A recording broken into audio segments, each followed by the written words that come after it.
pray together.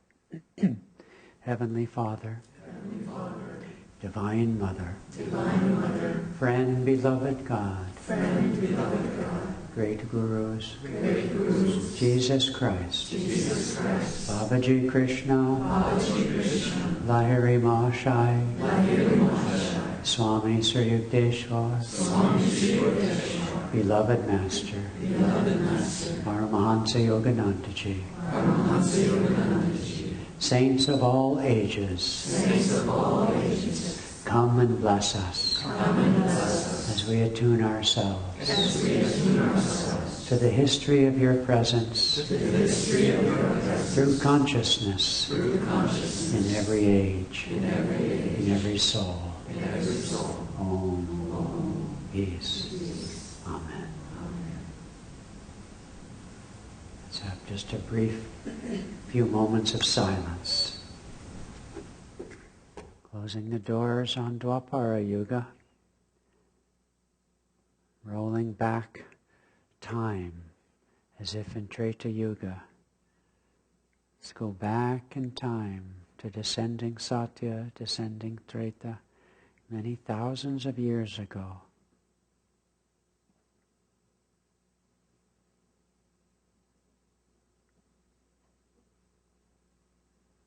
Let's be still and know the past which is now, the past which is future.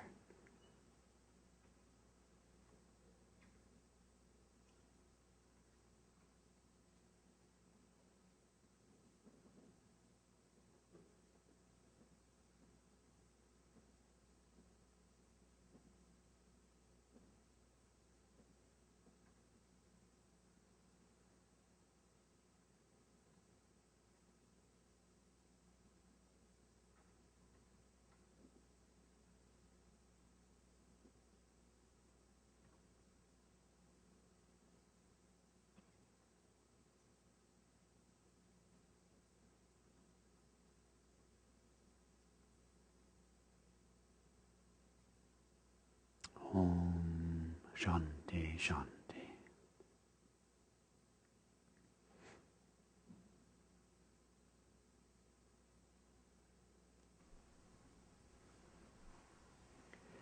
Do you have the light control? Yeah.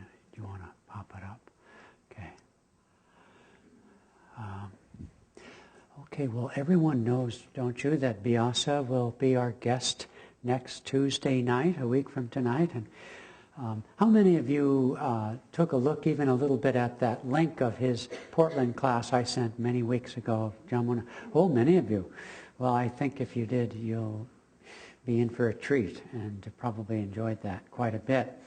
Now, with this coming, we've compressed, not surprisingly, the fact that instead of 3 classes with tonight, we only have 2, because he's going to kind of cover, as you may have seen in the email, a bit of a random assortment and some things that we didn't intend to cover, including some of the esoteric astronomy. So tonight we're going to cover descending Satya and Treta, so that on our very last night, I think the era that is perhaps, if not the most interesting, although possibly the most accessible to us with our knowledge of history and so forth, would be descending Dwapara, coming into the age of what we would call history, what we do in fact call history. I was surprised to read in the book, I mean, I've read it several times, but that, and I don't know how true it is, but it's certainly true to my limited recollection of what I learned in high school and college, which is that what we call history doesn't really go back beyond the Greeks, Romans and the Greeks, which I don't know the exact dates, but a few hundred years BC, the first millennium, in other words, is pretty much all they claim, and that I remember historians, quote unquote, consider to be history.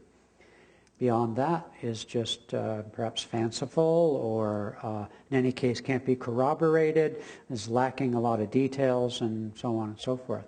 That's not very far back, considering what we're intending to cover tonight. So Padma's going to be our gatekeeper, a timekeeper, so that we can make it through. And should we stop at the end of each chapter? Yeah. Okay. All right. So, apologize for this. We're going to move a little faster because we're going to actually cover 5 chapters. I don't know why it's not that readable, but it's tonight. just the opening chart on every chapter. Because if you talk about this, you kind of have to have in your mind some sense of what we're talking about.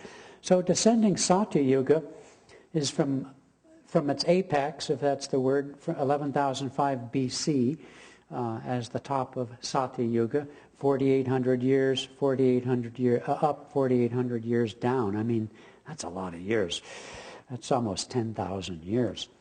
I was trying to think to myself, what would take place in the Sandhya, the transitional centuries, 400 years ascending Satya Yuga and 400 years descending? I mean, can't be much going on of any great difference, I wouldn't think. At least I couldn't even come up with a scrap of a thought, and they don't address it. So tonight anyway, or where I'm going to start, is Descending Satya, chapter 11, they call it Paradise, which is from 11,500 BC down to 6,700 BC with the 2 400-year sandhis built into that. The 4,000-year proper being 11,001 BC to 7,100 BC. So way back. As anybody remember Mr. Peabody and his Wayback Machine from Fractured Flickers? Come on. Oh, gee, you're wet noodles. Mr. Peabody and his Wayback Machine was really cool. Okay, check it out. Yeah, you remember. Brian remembers. That was such a cool show. That wasn't for kids. That was deep stuff. Okay. Descending, they call it Paradise. They make a lot of interesting points in this book, and we touched on the idea that a picture is worth 1,000 years. That in a higher age of... What? Words, yeah. Years too, maybe. And so that, the symbolism of myths and so forth is conveyed the meaning rather than we would with words and philosophy and so forth. And so they ask the question, is myth the language of Satya Yuga? They also point out, based on Joseph Campbell's work and the work of others who surveyed the striking and almost shocking universality of myths, but not in their particular form, like the different deities and so forth, but in the seeming meaning of those myths is where the universality lies. But the most common myth, bar none, that Joseph Campbell and others have identified, is the myth of Eden, of paradise, as we find in our own Christian Bible. And I didn't even bother to list all the cultures who contain within their heritage a myth of a golden age or paradise, in which people are described as living like gods, demigods, all different kinds of terms, free of disease and old age, in harmony with the nature and with one another. Communication being, they wouldn't use our word of telepathic, but communication being natural and easy, even without physical contact. Power is described through in all these myths of things that we would call levitation, the magical appearance or the shining aura being depicted, healings being commonplace. Then they mentioned the PAIR program at Princeton, and it was remarkable, really. They showed that ordinary people could affect objects or the outcomes of things. What they would do is all sorts of experiments that were proven to have random consequences, running water and all sorts of things, and that time and time again, taking ordinary people with no measurable or notable psychic power could influence the randomness to be not random by the power of their thoughts, even here in Dwapara Yuga. And then they talked about, mentioned, Gandhi, Mother Teresa, and people that we acknowledge as having a kind of psychic power of peace and healing with other people. But still, we're guessing. We're trying to imagine what it would be like to be that way. We here at a place like Ananda have the stories given to us mostly by our teacher, Kriyananda, but others too, about the miraculous powers of someone like Yogananda, who lived at least in the 20th century. But still, whether even as close in time as his life, it's all based on verbal stories. There's no documented evidence. I know, and some of you here I know also do, for reasons unique to Ananda, have studied the life of one saint, Saint Joseph of Cupertino. In front of hundreds of people, he was known to levitate in the basilica there in Assisi. And he's not alone at all, but most of these so-called miracles that we hear about from recorded history were witnessed by one or two people, even Jesus Christ and resurrection and so forth like that. It's that's all we have, but we do have it. Okay. They move on. Should I stop there? Yeah, you should. Yeah, I should stop there. Because it's the next chapter. Yeah. I didn't really, it's a short chapter, but any observations, comments, input, complaints? Okay. Okay. They have, as they do in each of these... I think that's mine, dear.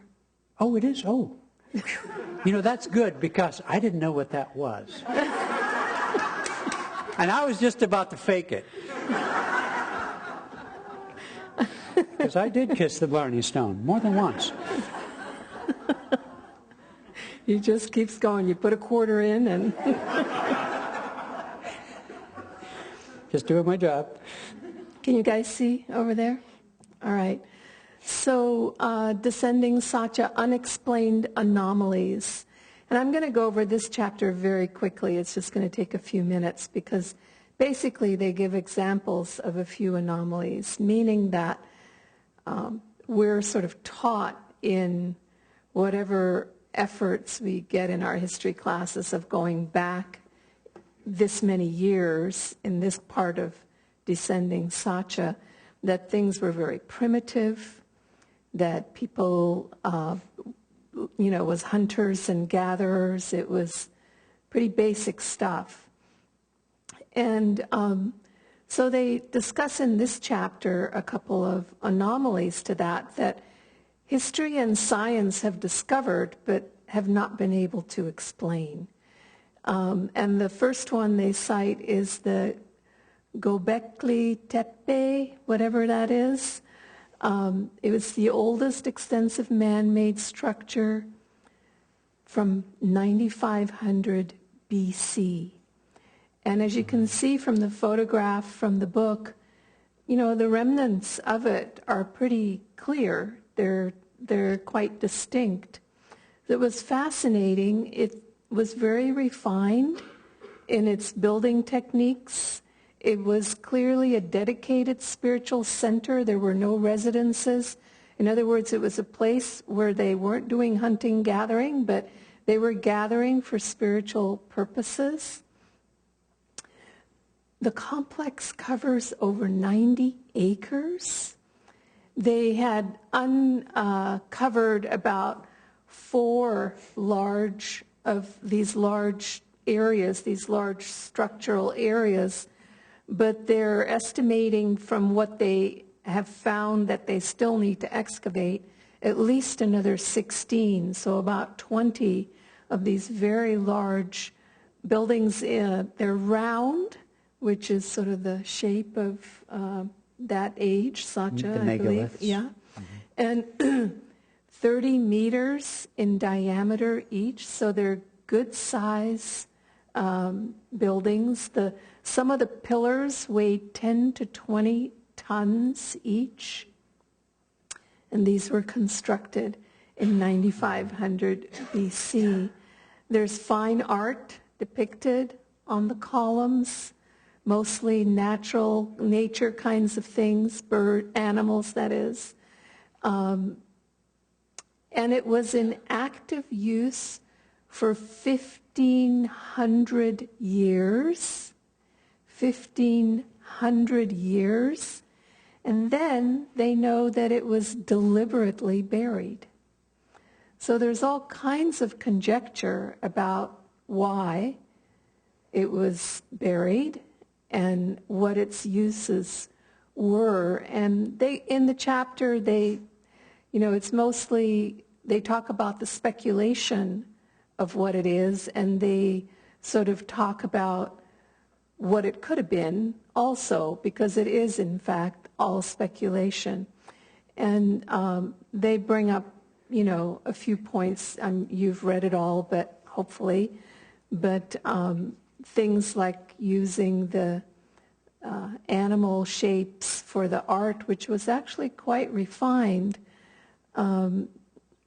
because nature was very much the thing in Satya Yuga. That's how people lived in nature, so it was perfectly natural. It didn't necessarily mean that it was a primitive religion. It was just a form of art. And they point out the fact that if you were to bury over one of the great basilicas of this yuga with Christ on the cross, and 10,000 years from now they find that and they know nothing about it, it's going to look like this emaciated man on a cross. It might even look like we were, sacrificing him, that kind of thing. And there's all kinds of speculation that can come from, just because you're seeing images of animals doesn't mean that it had to be primitive. It was, in fact, from architecturally speaking, quite advanced. Next. So the other one that they discuss in depth is the La Marche cave in France from approximately 14,000 BC. And they estimate that the paintings inside date back about 9,600 years.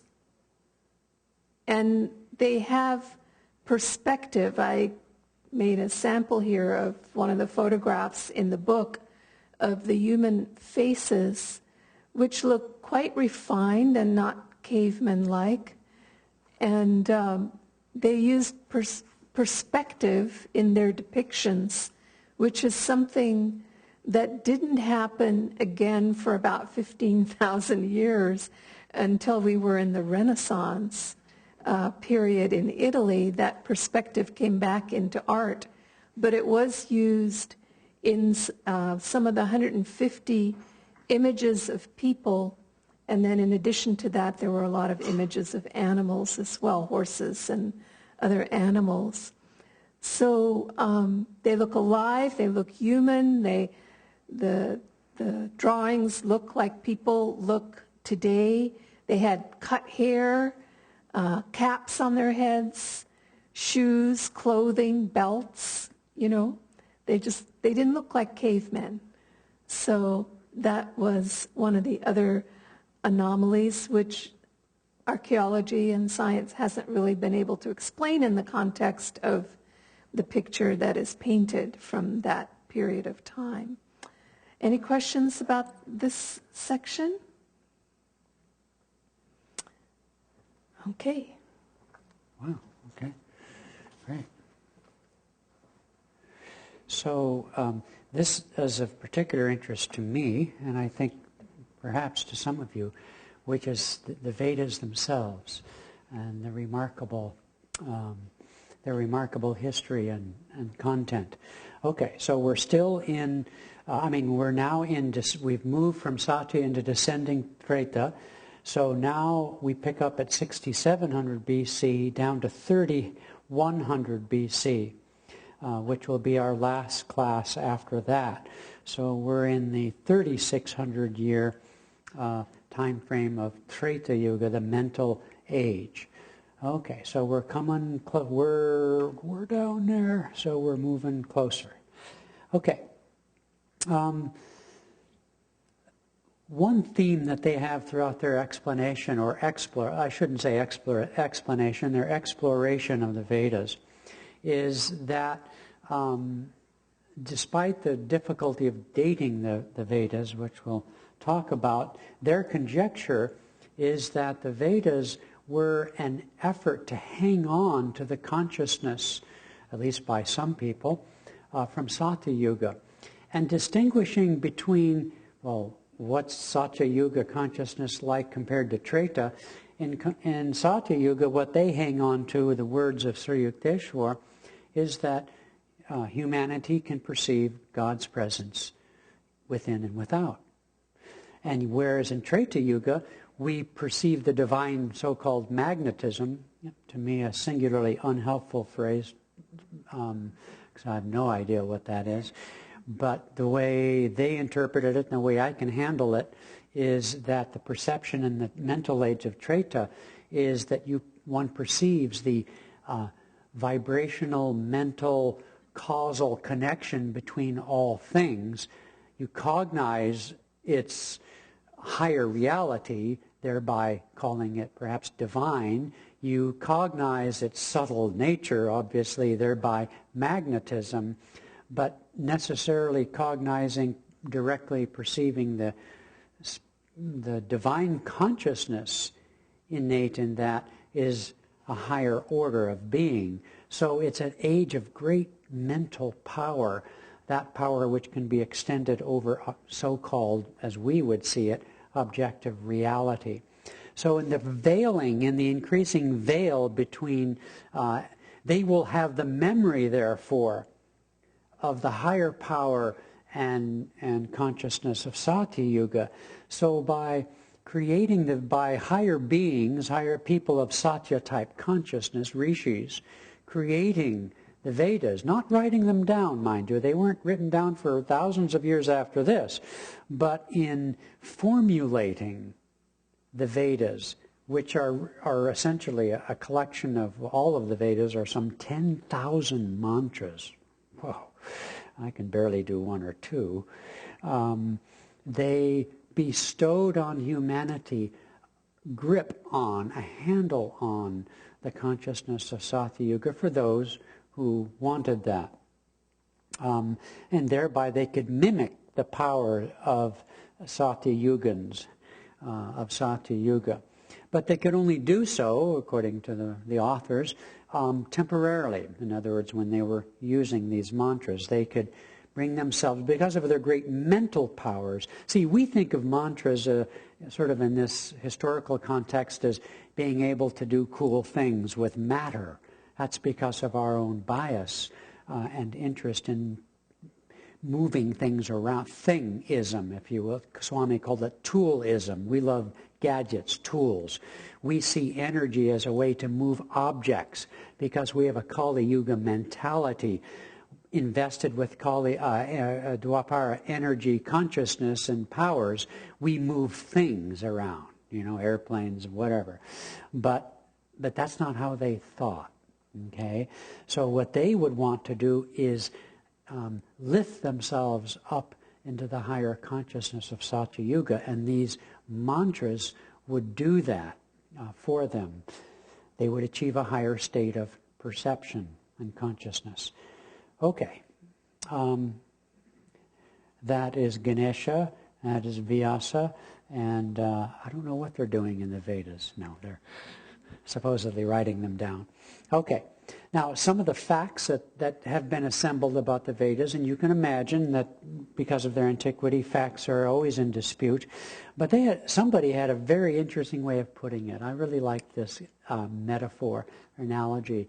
They said the Vedas are India's form of the pyramids. Now, admittedly, we know very little about the true meaning and so forth of the pyramids, but much of that can also be said of the Vedas. But their contribution is you might say, a visible architectural memory of a higher age is the Vedas. As I said mantras. I meant 10,000 verses in all four of the Vedas. The dating of it, as I say, is wildly controversial.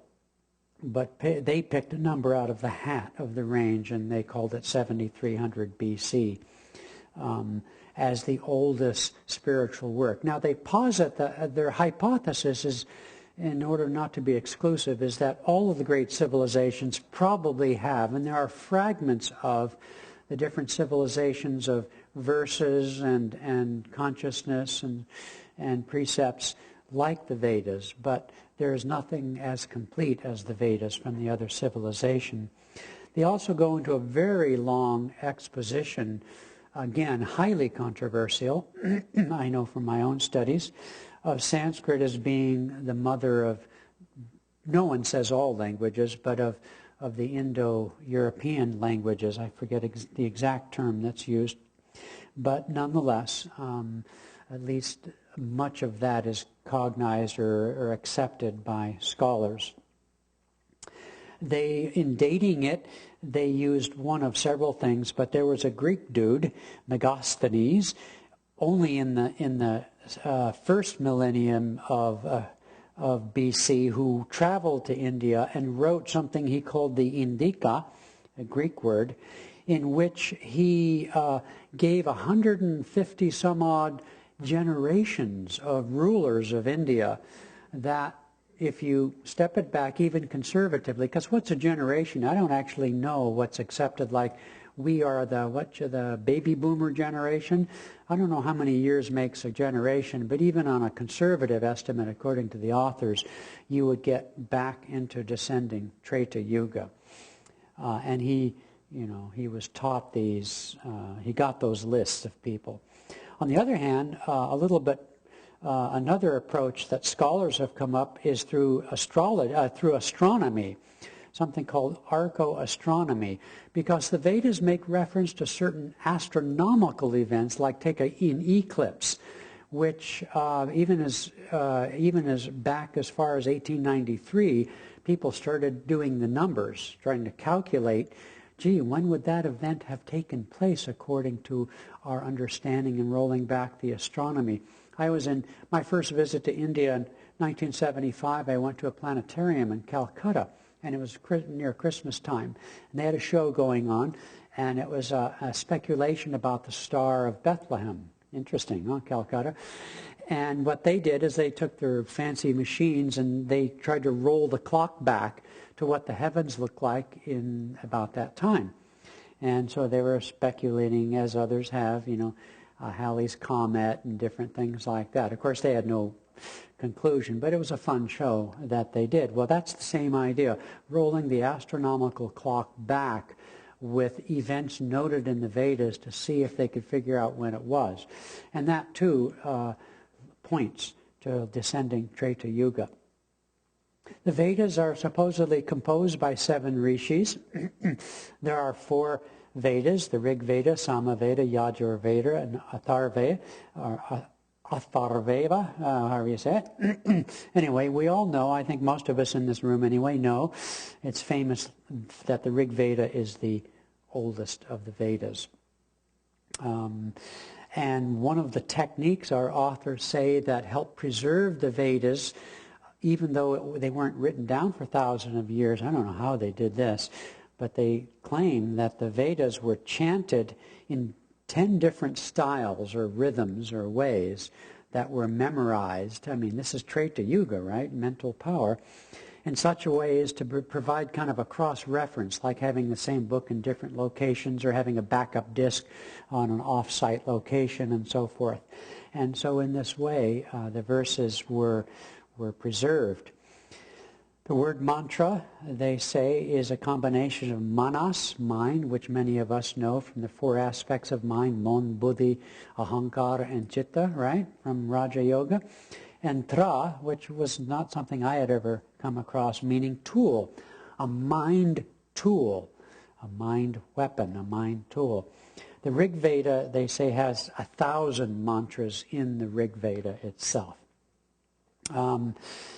Expositions of the Vedas that came several thousand years later include the Brahmanas, which are a collection of rituals extracted from the Vedas, the Aranyakas, which are, they say, more advanced rituals and mantras and more detailed instructions for, you might say, adepts who want to use some of the more wonky mantras, my term.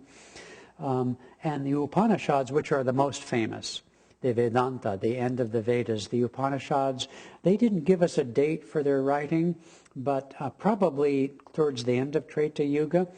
And the Upanishads, at least in terms of our historical unlocking of the Vedas, quite apart from the Bhagavad Gita, which isn't brought into this text that I recall, the Upanishads, more than anything, are more of a rational, the way we might think, effort to interpret the Vedas, okay, and thus have provided the greatest amount of insight historically in our age to unlocking what is otherwise completely, and how many here have ever tried to read translations of the Vedas? I mean, they're just sort of weird stories and cows, and they just make no sense. All these gods running around and stuff. So, okay. Then they went on to Sanskrit itself. The peculiarities around Sanskrit is that it appeared in the form of the Vedas without any evidence of having evolved to reach the form that it reached in the Vedas. There is no precursor, evidence of any precursor, prior language, prototype language. In the Vedas, its grammar, syntax, and structure are all very complex. In fact, so much so, I forget the person in the book, an Indian fellow, that essentially in the last century realized that it has a kind of precision analogous only to programming languages in our culture and its use. And in fact, it was so complex in the higher ages that it was simplified in the 5th century BC. Instead of, you expect a language to evolve towards complexity, as of course our language has, but it was quite the opposite. Okay. Let's move on. I mean, people like you and I would have no problem understanding that it would, as a language, carry with it, just as Eskimos have the 20 words for snow, supposedly. I'm not really sure they do, but it always makes a good story. That it has many subtleties in the language for states of consciousness. That would be self-evident to a group like ourselves. Okay. I mentioned the Upanishads. They were composed long, long after the Vedas, and they are an effort to interpret the Vedas in concepts that people like us can understand. In Treta, they wouldn't need the Upanishads. They wouldn't need a commentary. They would be self-evident in the mental age of Treta. Interesting. And then they used the charming example of a phone book. Padma's example of finding a crucifix. This is their example of if you unearthed a phone book and had no idea what a telephone was or what all those little funny things were in the phone book, that would be analogous to what we find when we attempt to read the Vedas in their own, on their own context. Okay. In this age, in other words, okay, in our age, we have an idea, like an Einstein, and then we sit down to formulate that idea, write it down. Maybe as a scientist, we'll test the idea, and if it tests out, then maybe somebody will make a product, right? Well, in the ascendant ages, not the ascendant ages, but in the higher ages, including in their initial stages of descent, knowledge was self-evident, was perceived directly. They didn't go from an idea to making something. They simply knew that it was true. And so something like the Vedas would spring forth complete and whole as being self-evident on the level of consciousness wherein they were already true. There was no hypothesis involved.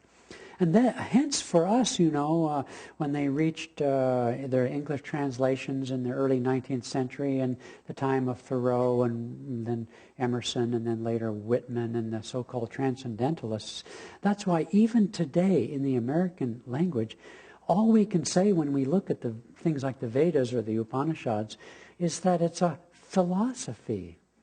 It has no resemblance to anything we would call religion, because I'm getting off the text here a little bit, but it is a revelation of truth, and it's self-evident. People, you know, great souls like Emerson or Thoreau or you, could perceive, those of us who read some of these things earlier in life and so forth, like Swami and so forth, you feel such inspiration and resonance with it because it has that intuitive evidence of a self-evident truth. And so there wouldn't have been the pattern of discovery and evolution that we would assume. Okay, I've talked about how the Vedic mantras would be used to achieve Satya consciousness, to mimic that. They made the distinction between our worldview, which is disconnected, because we're based on matter coming out of Kali Yuga. We see everything as, the first premise is everything is separate, and we get wildly excited when we connect the dots, I mean, myself included, right? Wow, you mean really? But they wouldn't have had that perspective. The dots were already connected for them. Okay, but they make an interesting distinction here. Again, I find it difficult to sort of cleave the distinction between the Satyan consciousness and the Traitan, but they point out, and I found it helpful, that mental power, like thought itself, think of somebody who's really mental. Mental geniuses, the high school people voted the most likely to succeed, who got nowhere, ended up in the gutter or whatever, because mental power, mental ability, mental emphasis and consciousness doesn't really necessarily do anything or go anywhere. Okay? It's like people who have psychic power on the psychic hotline. They aren't necessarily spiritual. Do you see the difference? You might have mental insight, you might have wisdom in the sense of, seeing the connecting dots, but are you yourself spiritual, harmonious? Are you yourself whatever? Not necessarily. Okay. All right. And therefore, in the devolution, not the evolution, but in the devolution through the descendant ages of the Vedas, the Traitans, by virtue of the power of the mantras and so forth, those who would aspire to self-realization, to a Satyan consciousness, would be able to perceive the divine magnetism of such, they would perceive higher beings, higher entities. And although we've received some of these stories of, Shiva and the gods and so forth and all the different cultures as simply stories, we discount them just absolutely on the basis of principle that such things would be, childlike or what have you. But their perception could surely have been the powers of these entities. They would have perceived them and personified them in the myth-making language of their own consciousness. Upanishads, I've commented on that, clarifying the meaning of the Vedas using reason. We would naturally think, in fact, in the descending age into Dwapara and then finally into Kali Yuga, mantras such as they were used for magical purposes, to defeat people and so forth. In other words, for materialistic ends. Okay, then they mentioned about the three other Vedas.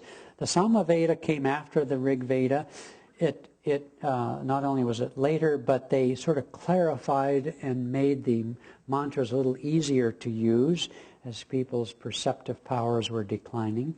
Later yet, the Yajur Veda started to use the mantras for rituals in the and for priestly use in rituals and for gaining material powers, rather than for personal upliftment of consciousness as the Traitan powers began to decline towards Dwapara.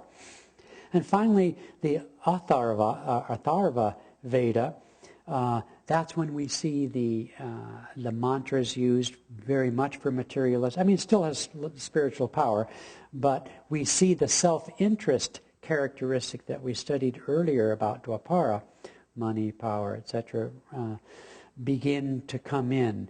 That's what, what is the term? It's right on the tip of my tongue. Anyway, the use of these powers as it devolved, the use of the powers for materialistic ends at least conveyed to people in those declining ages that the power of success, even for material goals, had a divine source. The karmakand, that's the term that I've heard Swamiji use. In a way, is to defend a little, not defend or justify, but to rationalize how it was that spiritual things like mantras began to be used for hedonistic or even selfish and destructive, defeating your enemies. That the divine purpose of the karmakand, of the Atharva Veda, would be to at least retain the recollection, as Krishna speaks of much, much later in Dwapara Yuga, that even the gambler, Sakuni, even evil powers, anybody with success, their success had a divine origin. The hidden knowledge of the Vedas, it was such a long list, and I found it quite fascinating, of the Vedas. Some of you have heard the book Vedic Mathematics. It's printed in India, and I know Nitai read it many decades ago and experimented teaching it in the Living Wisdom School. They had a formulae for, like we have 10 to the 100th power, which is a syntax that allows us to deal with extremely large numbers.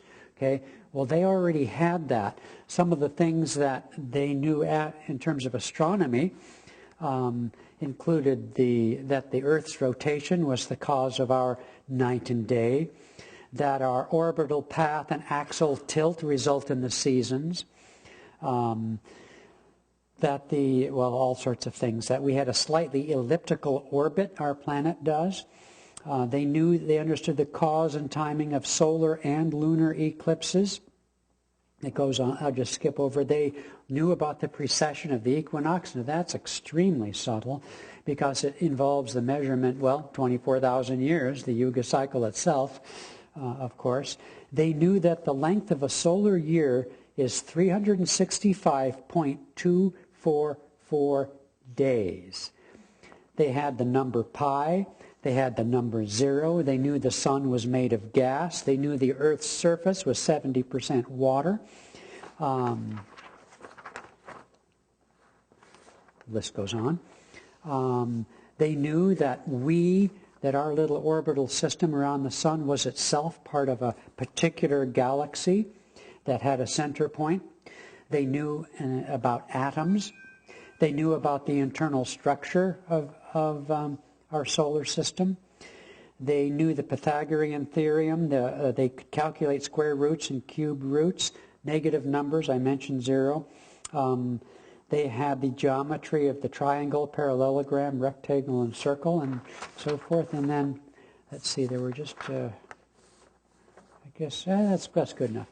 Okay, what else? And then they just used, they had a clever example. Anybody know who Annie Besant is? The Theosophists? Well, some of us do. Anyway, it's really crazy stuff. But she and her cohorts did an experiment where they meditated upon the atomic structure. And then they wrote down what they perceived in their meditative trance-like states. And then somebody else, many years later, that was around the end of the 19th century, I think.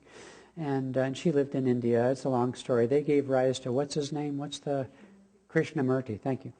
And anyway, somebody studied their notes and realized that their drawings of what they perceived in atomic structure was right in line with quantum physics a century or so later. Okay, I think that's you. Okay. Any thoughts, comments, observations?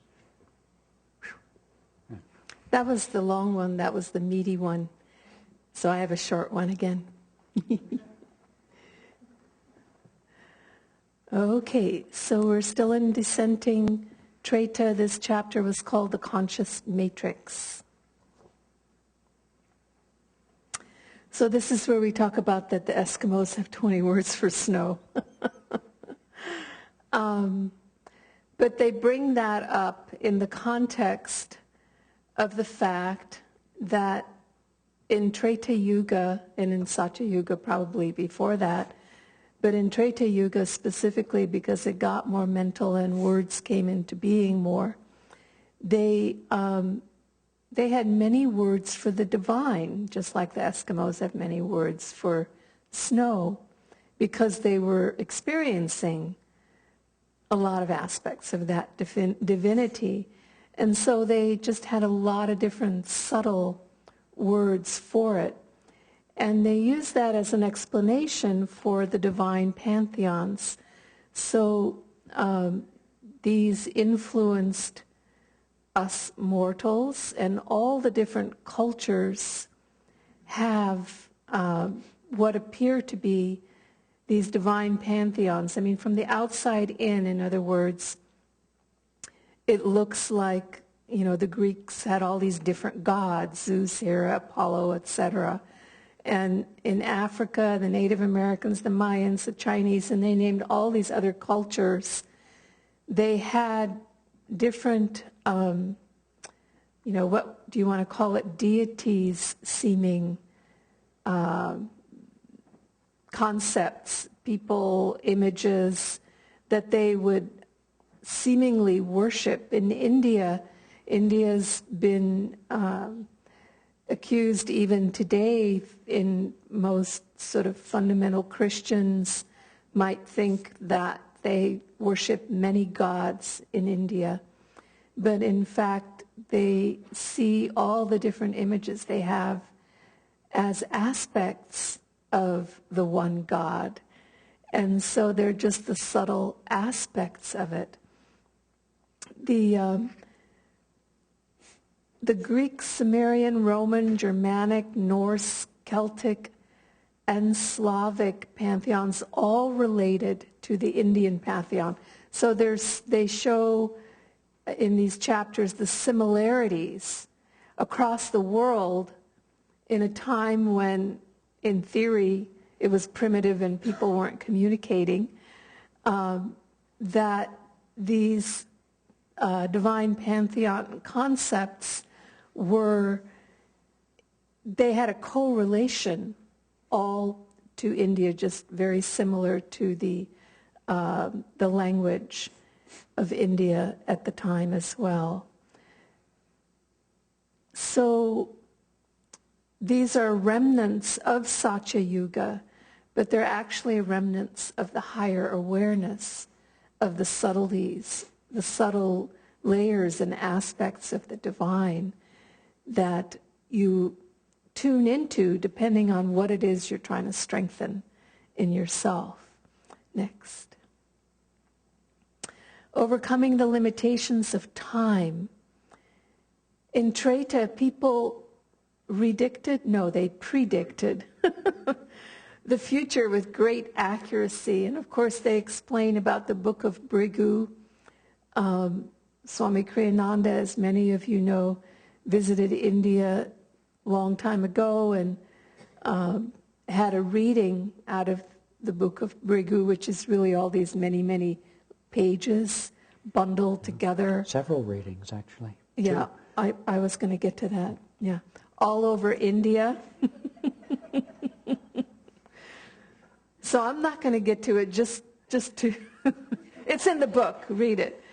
But the point being is that it described really accurately who he was, where he was born, his family structure, and then he did go to a second place and had a second reading where they'd said, "This is your second reading from my book."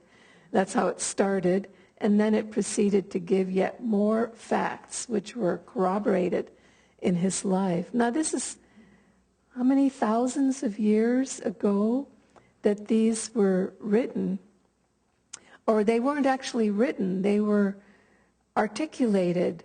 And then as the age descended, they had to be written down. And so then they were written down in all these little sheets of paper. And Swami they let him take the sheath of paper. His thing was written on in one of those readings. And he had it tested, and it was tested to be 150 years old. So, but that was probably young relative to when these things started to be written down.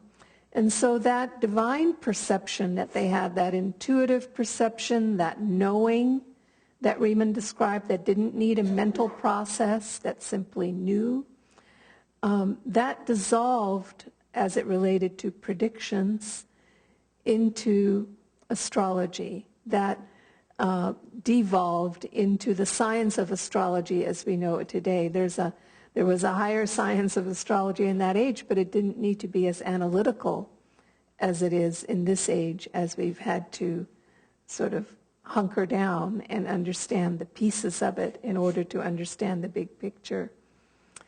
They described the observatories that were made to view. I mean, they were astronomical, not necessarily astrological, although they were looking at the stars in these observatories. That I thought it was fun. They mentioned Newgrange, Ireland, where Hriman and I went. Andrew's brother picked us up from the airport in Dublin and took us there as our first stop on that particular visit to Ireland. And there's a photograph of it, Newgrange. It's purported to be 5,000 years old. And there's these huge, I mean, this thing is giant, okay? There's these huge boulders that hold it together. Again, like the pyramids, they're perfectly placed together and, held in that way. And it looks almost like a mushroom coming out of the ground. And then you go into it, and you go down this long little hallway, and then you come into this area that feels very much like a spiritual place of meditation and worship, and it's circular, and it's not very large, maybe the size of the foyer there. And but down that long hallway that you walk down, and right up above the entrance to it, there's this little hole, this little like window. And then at the certain day in, was it December? Winter solstice, the light comes through that little window there and goes right down that hallway and to the center of what felt to us like a place for meditation and worship, right to the center of it. And so it was totally built with an understanding of the cosmos and the stars. And it was 5,000 years ago. And when we were there, they explained that the giant boulders they came from downriver, and the river was, a few hundred yards away, downriver, like I don't know how many miles, a long ways down. And these boulders were the size of, each one, many of them were the size of a quarter of this room, cubically. Just huge things. And how did they bring them downriver? How did they carry them up the hill to this particular position and get them into place 5,000 years ago and get them perfect so that the winter solstice sun can go right through that one little shaft and hit the center of it? Okay, very, very scientifically accurate. And apparently, even in that section of Ireland, there are many of these. And this was just one of them. And then in Germany, and they listed a lot of other places in the world where these kinds of things, structures, existed.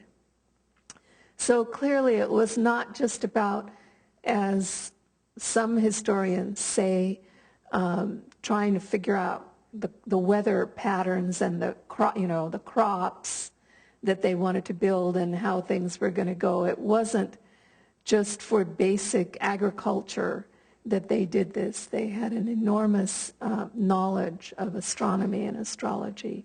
Okay. The demigods. So they correlate Treta Yuga to the Silver Age of the Greeks, when men had great powers, but also to the Native American Hopis, Second World, they called it. Men in that time had extraordinary powers. When I say men, of course, I always mean men and women. The Chinese had the three august ones. These were, again, ones with great wisdom and power. And the point being, throughout this time, all around the world, in all these different cultures, there was a concept of the leaders being of God, which, in fact, from Satya Yuga and even Treta Yuga, they were saints, if not fully realized. And so that's how that concept came down. And so the demigods of that time harkens back to when they were full gods. And in this era, it was starting to descend some. Next. So the question was, are some of the demigods that exist in some of these cultures, were they just stories that were myths that were being told, or were these real people? In India, for instance, they discuss Lord Rama, who's depicted there from the Ramayana. And that story is all over Asia, not just India, all the Indonesia and Thailand, all those Asian countries have some version of that story of Lord Rama. The Sumerians had Gilgamesh, and then the Chinese, as I said in the last slide, had the three august ones. They all had similar themes of obstacles they needed to overcome. They all were subject to some form of banishment, and then through nobility of character, they won the day. And they all had direct ancestry to the, quote, first man. So they were referring back to the perfect soul, I think, in that context. They were all, quote, semi-divine. They had the mental powers, the mantras, the will, the concentration, and the self-mastery. So were these myths? Were these real people? They were, probably a combination of both through the ages, because as we go down, the storytelling gets more vivid and interesting and comes through filters. But the essence of them in that era, presumably, we can assume from what we see and the consistency we see that they reflect real, live people of that time, leaders of that time. Next. So, divine kings. In Satya, people were godlike. And as we descend through Treta to Dwapara and down into Kali, from there, the Caesars, the monarchs, they were all thought of themselves as divinely called. They were appointed and anointed by God. Hriman and I are just finished watching that series that John Clark loaned us about the monarchies in Europe, which is basically the sort of Sandhi period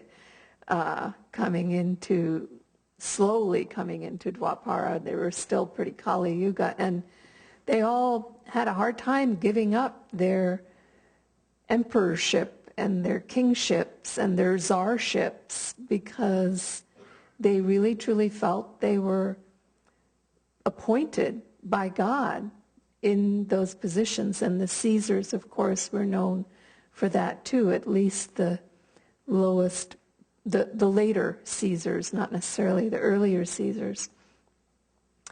But it's like a shadow of, it's like a reflection back of the time when leaders truly were of God and really were of that consciousness. So they're not totally wrong, but, you know, in our culture and in our day and time, we look back and we interpret these guys as having been egotists who were greatly deluded.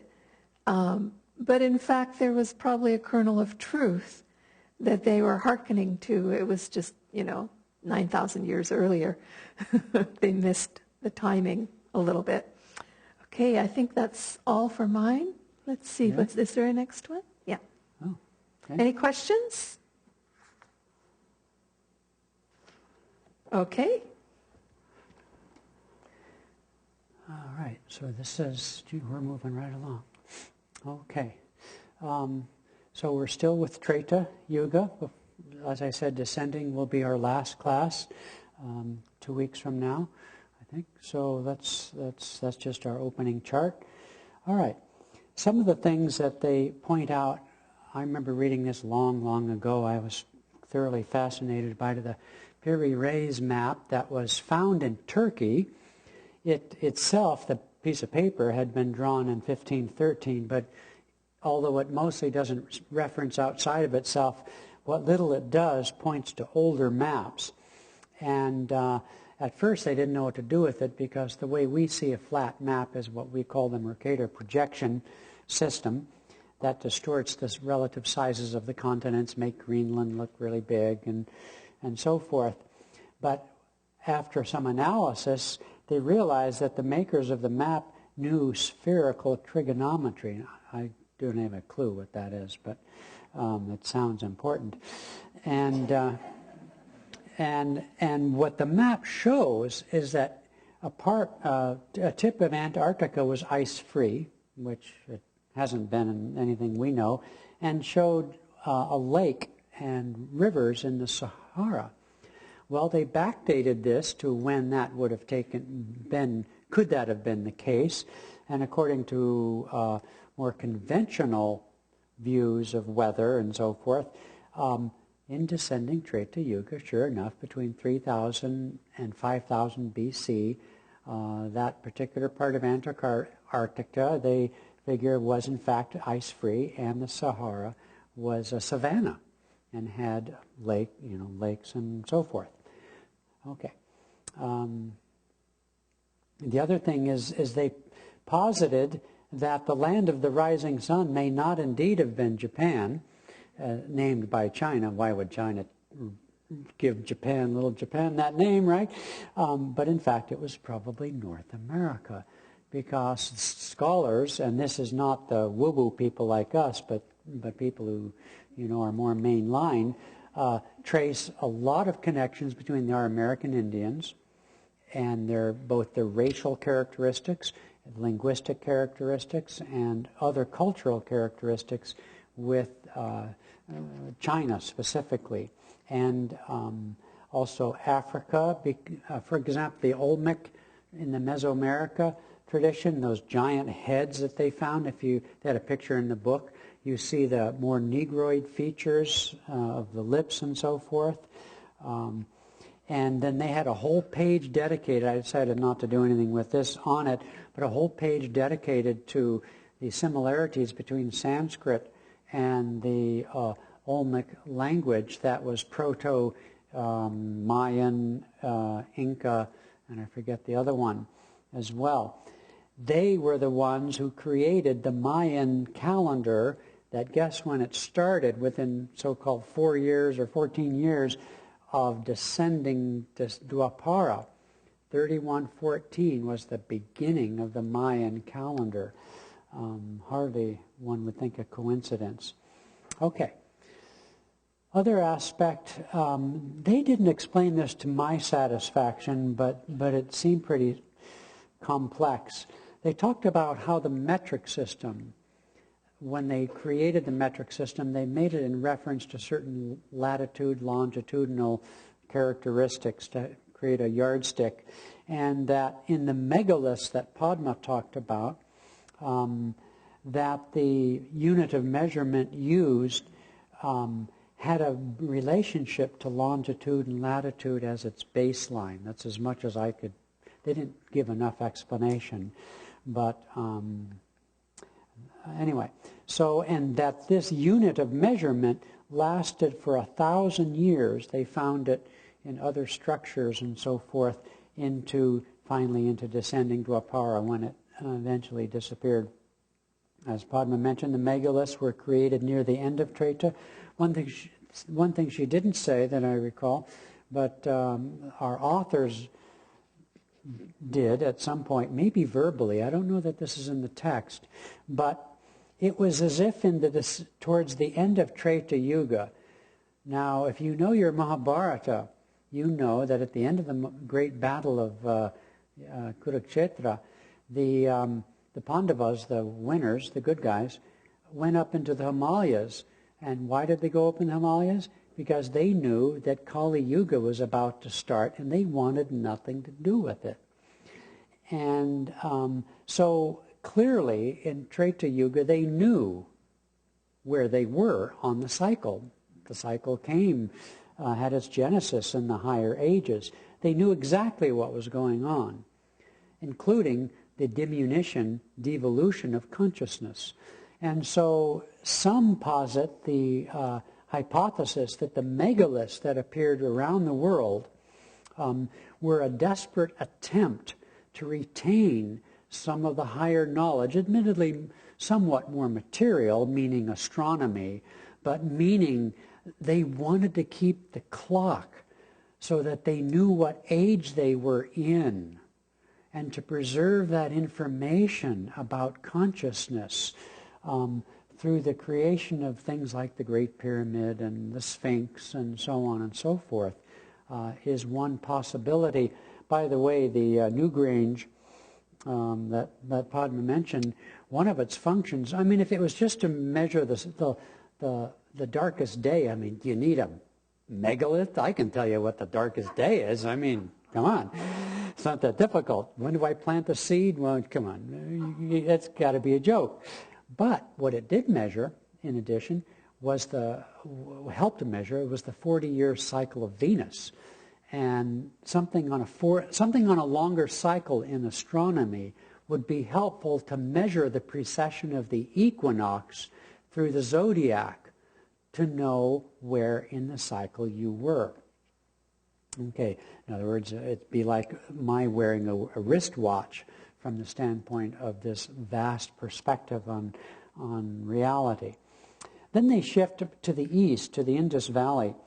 And seemed to me they brought that up earlier, but they asked the question, not unlike Sanskrit itself, how was it that these sophisticated cities appeared suddenly out of nowhere, with no evidence of a progression as they got smarter, as the cavemen became more sophisticated? No evidence. In fact, the earliest digs, the digs that went furthest back, were more sophisticated than the later digs.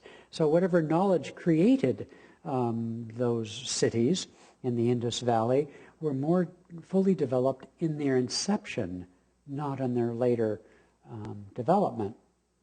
And so, for example, it's getting back to the geodetic standards, the bricks used throughout forget the size of the Indus Valley, but a very large region, you and I would probably call it Pakistan. They had a standard brick size that lasted for 1,000 years in their construction. Okay. I assume most of you know that in the Harappa and the other cities that they unearthed, they had sophisticated irrigation systems to bring fresh water into the cities. They had sophisticated sewage system to take the sewage out of the cities.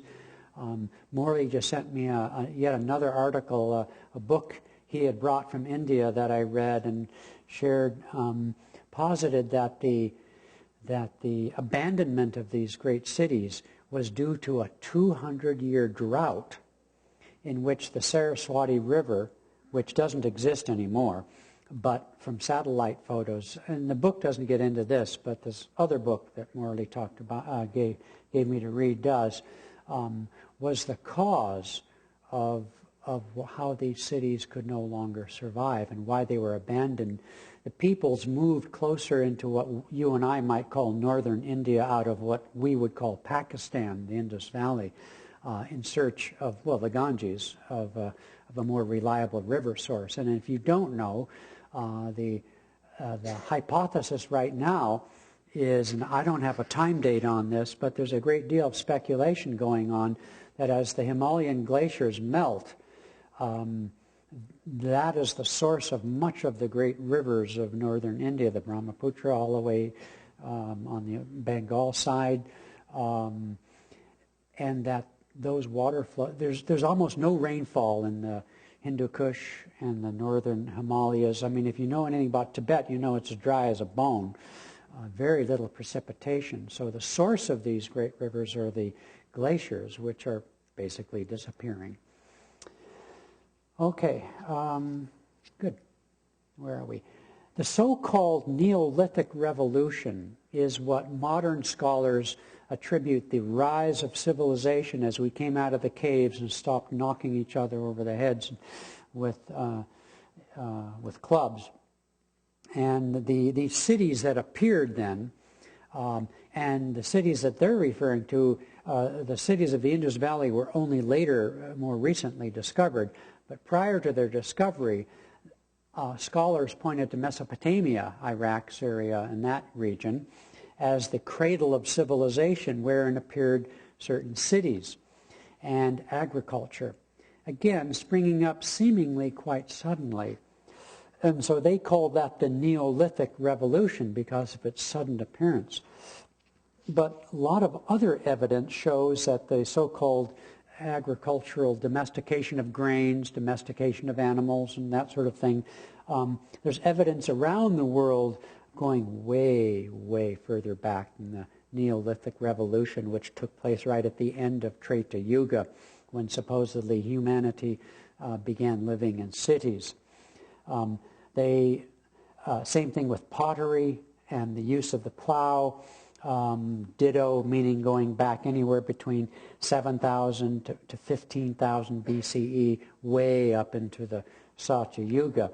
And so our authors speculate, okay, well, if the domestication of both animals and grains and other kinds of things were known that far back, why is it the so-called Neolithic Revolution took place at all? And they posit that in the higher ages, Satya Yuga, obviously, most of Treta Yuga, evidently, humanity had no desire to live in cities, had no need to live in cities, could live off the land, as it were, and live in caves or savannas and so forth. Only as that knowledge by which how to live began to fade, and the desire to live in harmony with nature at all, the impetus to make big megalith and move heavy rocks around with brute force, that tendency to look to matter as the solution of how to live, as that consciousness crept into humanity, they began to come together in order to specialize in these different trades and work the earth, and by the sweat of their brow, and develop metals, the Bronze Age, of which this is what we're talking about, so-called Bronze Age, appeared on the planet. Ta-da! That's it. We're in Satya Yuga again. Ain't nothing there. So we've got a few minutes. We can open it up. Sir John. Question about the caste system. You would think there wouldn't have been a need for it in Satya Yuga because most people would be Brahmins. But as we descended toward Treta and so on, when do you think the caste system, as we know it, was originally have been when they be defined as X, Y, and Z? Yeah. When would that have taken place? You know, the book doesn't study the caste system in terms of dating it. Obviously, you would need cities to have a caste system, specialization of labor and so forth. So it must have appeared somewhere in middle to ending Dwapara, at least as we sort of recognize it. You know, the priestly class, as however you conceptualize it, whether Western or Eastern, appears primarily in Dwapara and becomes very strong. You know, Buddha came, I forget Buddha's date, it's in the book somewhere, but in the first millennia BC, when the great philosophers appeared. Now that's good. That's the last week. That's going to be a very interesting era. So maybe we should reserve that. But I think the caste system, as we know it, will have appeared in descending Dwapara mid to late measurement as man began to use reason and began to separate things on material ways, begin to exploit each other, and that kind of thing. Rick? One of the things that always intrigued me about the Bible, at least the early chapters where they talk about people living 900 years and so forth. Yes. Is there a sense of where that would have been in the arc of... You know, our book doesn't explore it to great length. Goes up to 400. Huh? It goes up to 400. I mean, it talks about in Satya we live 400 years, in Treta 300. Oh, I see, right. Dwapara 200. Right. But the Bible itself, maybe somebody can help me out. The Old Testament doesn't go that far back. But they do speak of the paradise of Eden as the myth of cosmology. So I think it goes back mostly into the beginnings of descending Dwapara. wouldn't it be great yogis? I mean, the ones that, got buried and brought back to, they were alive the whole time, that would live that long? Because that's even longer than the average supposed lifespan of the highest age. But the accuracy, they keep pointing out the accuracy of facts is highly questionable given even the hypothesis of a descending era. So did Methuselah live 900 years? I mean, maybe he did, but hard to know. Yeah. Rashida? All this thing about age brings to mind Babaji, who was, as I understand it, lived forever, was always here, still is here. And, I can't even put him in any of those categories, of ages. Because I understand we actually call him the proverbial saint, or one that comes, is always watching over us, and then physically manifests as he wish, and also be gone as he But he has a special ministry, shall we say. He's as an avatar. So I think it would be... Well, a couple of things. One, if according to our lineage, Babaji had been Krishna, then he must have had a starting point somewhere. And I've read or heard Swami throw out a number, but I haven't really grasped the number. But if Krishna was what, 600-700 BC? He said that when he died was the beginning of Kali. Exactly, which would have been, say, 3100, would have been 1200. Yeah, would have been around 700 BC. At the beginning of descending Kali.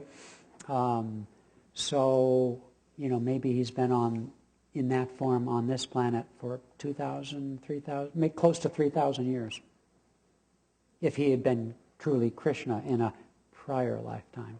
And then, of course, we have to use Krishna and what Krishna was before that, correct? Well, so far as we know, the legends of Krishna, he lived an ordinary lifespan. But, when you go to India like But it would have been a reincarnation of somebody. Oh, yes. Yeah. Oh, of course. Absolutely. Yeah. Well, in India they say incarnation of Vishnu, but that's a different story.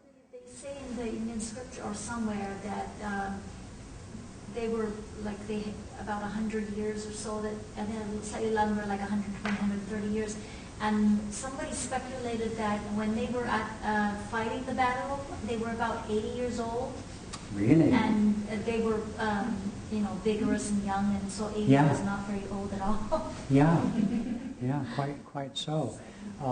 Ganesha, the elephant god, is when I was in the Himalayas with Gita and so forth, and at night we had to get off the road early, and we had many nights with honestly nothing to do. We're in the middle of nowhere off our little villages, and so we would be regaled by stories from Mahavir, who lives up there, and all the stories with the Pandavas, went on and on. It was quite fascinating. But one of them that I simply had no clue of is the legend, or the whatever you want to call it, that Ganesha lives to this day, and that he doesn't have a trunk. I mean, that's just an icon or whatever. But Ganesha, who wrote the Mahabharata and I believe the Vedas in a higher, at an earlier time, he didn't write it.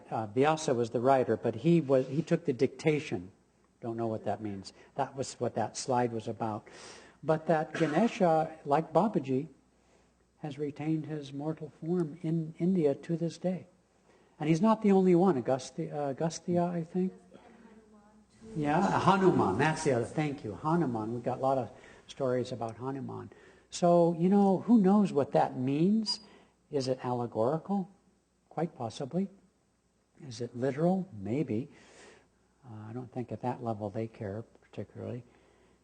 But I think truth is stranger than myth.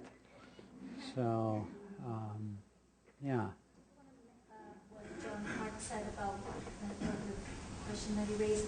There's a Purusha Sukta hymn in the Rig Veda which mentions the origin. I mean, of course, it doesn't talk about the social aspect, but it says that and I can't remember, the Brahmana is the head, and yeah. Oh, yes, right. Yeah, she's reminding us that in the Vedas there's some image given of Brahman, of the human body, and then the words of the caste system. But we are given to understand through our lineage that the caste system, so-called, or the description of the castes, rather, describe different levels of consciousness, and that the 4 levels fit the yugas. And so the disclosure, if you will, in the Vedas of these words of the caste would fit and align with the yugas, which was a point I brought up many weeks ago. But that would be the genesis of the understanding, grossly misused and so forth in a much lower age. That's a good point. And I also wanted to say, that you mentioned the Harappan civilization, yes, being Treta Yuga. We have not. Archaeologists haven't deciphered the script. Yes, that's right. Yeah, she's also pointing out that in the book they mention that whatever script they used has not yet even been deciphered. This is Harappa and the Indus Valley civilizations that were such a shock to archaeologists when they were... Do you remember when they were... It was the 20th century, right? Yes. Very recently, and even in just a decade or two ago, they discovered what is probably Dwarka, Krishna's city, that owing to an Atlantean-style earthquake was submerged off the coast of western India, north of Bombay, right? Mumbai? It's the tip of Gujarat. Aha. So, the dots are, every year more dots get connected and they find evidence. And they mention, for example, Troy. When I grew up and so forth, as I recall, I don't think they had discovered Troy in Turkey yet, but that was all considered myth. But now they have found Troy. Troy was found in the 1860s. Like I said. I told you I'm 108 years old. There's a lot. I was there in the 70s, but Were you? then it discovered a lot more. Oh. That when I was there, you walk in over your one side, the left side is the stack bar. It was the Of course. Ellen Troy stack bar, and then there was a souvenir stand off the character, souvenir stand. And out in front is a stone pedestal, and on it's a piece of wood. And it was for sale. It was the last piece of the Trojan horse.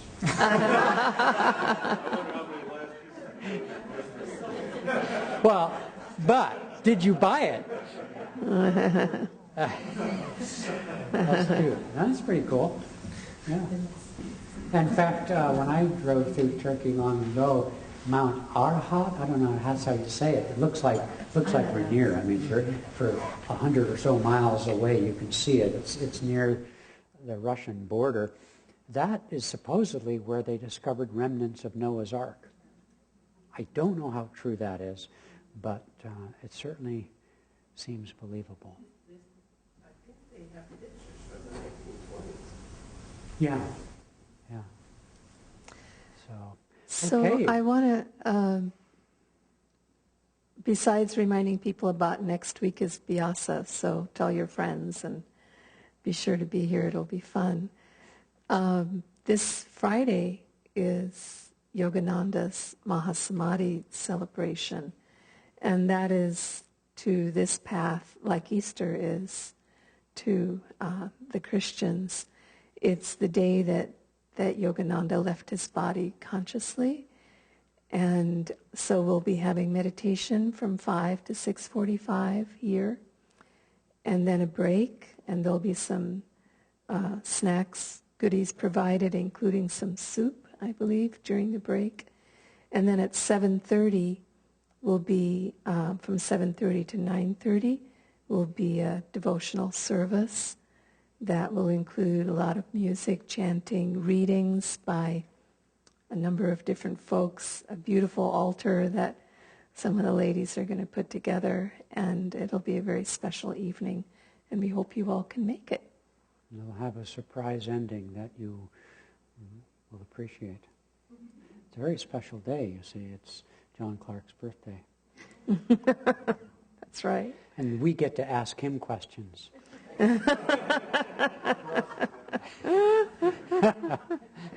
And I'd like to end with a healing prayer for Jane Niebauer, who is one of us here, or one of the Kriyabans, who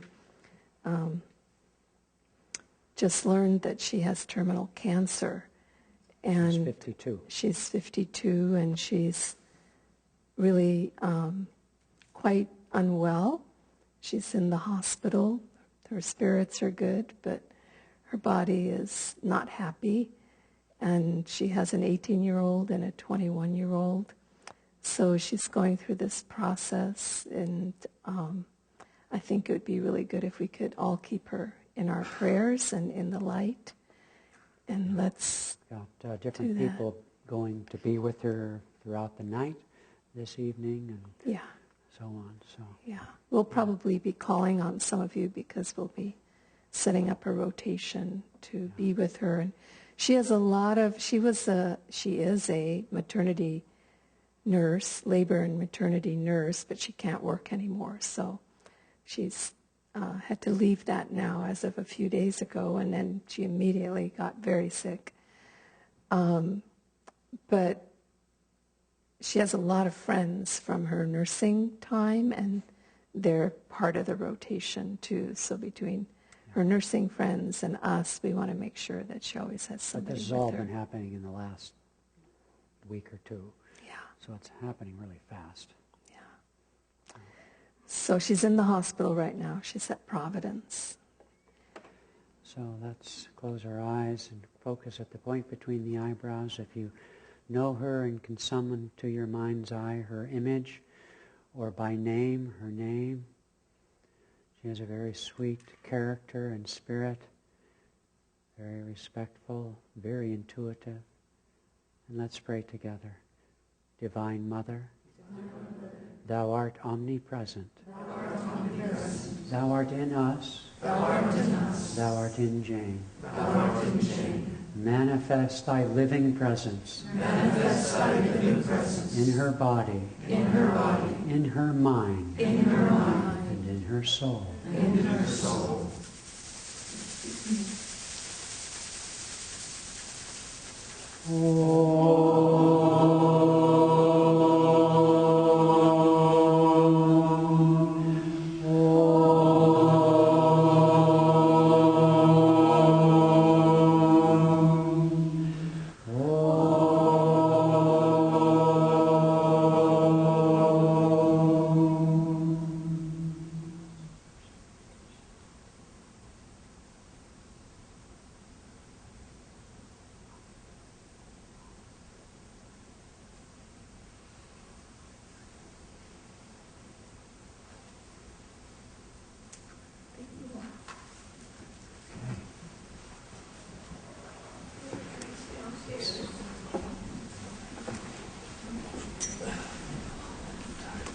Others not.